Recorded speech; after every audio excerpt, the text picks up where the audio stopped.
madhabahu unayoyaona ni madhabahu ya Mungu. Sikila madhabahu yaliyoinuliwa kwa ajili ya Mungu. Sikila madhabahu yamejengwa kwa ajili ya Mungu.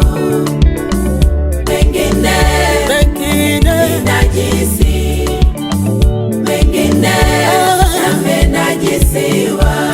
Madhabahu mengine ni maagano, mikataba kutoka kuzimuni. Yamejengwa, yameinuliwa kwa misingi ya nguvu za